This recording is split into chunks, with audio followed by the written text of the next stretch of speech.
multiple things came together, right?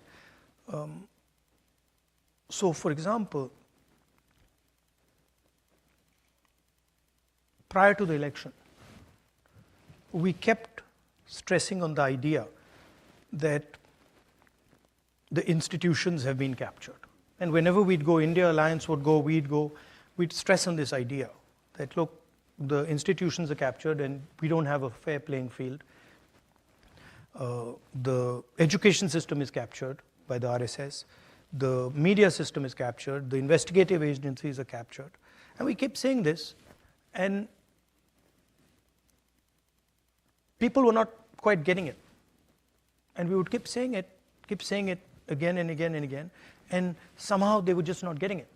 And we couldn't understand why, because we were like, it's obvious to us, it's obvious to them, and something wasn't working. And then in one meeting, one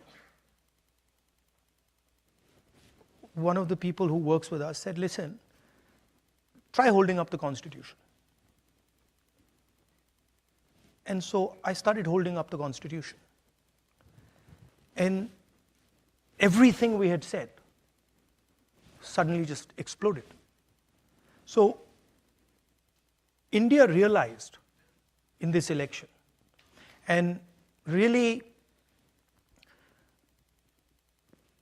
I mean, not to divide it so crudely, but poor India, disenfranchised India, oppressed India, that India, it understood that if the Constitution goes, the whole game is gone. And so that was the first sort of, I saw it, there was a shockwave, that when I would hold up the Constitution, it would go, like I could see the shockwave going, that people are like, oh yeah.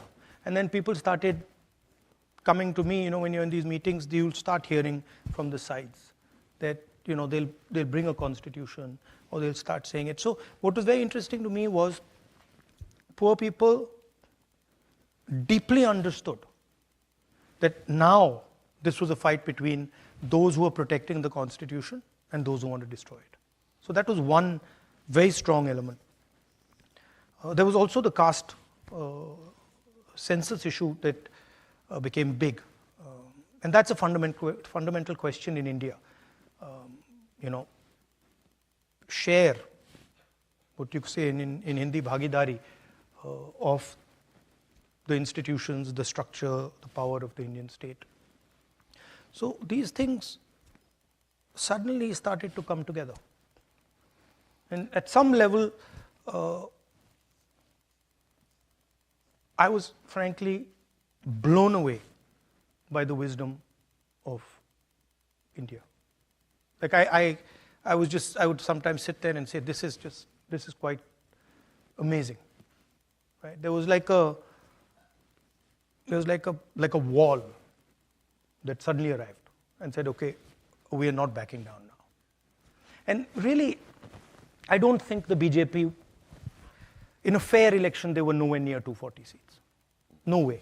I mean, I'd be surprised if they had a financial, huge financial advantage. They had locked our bank accounts for one, but huge war chest.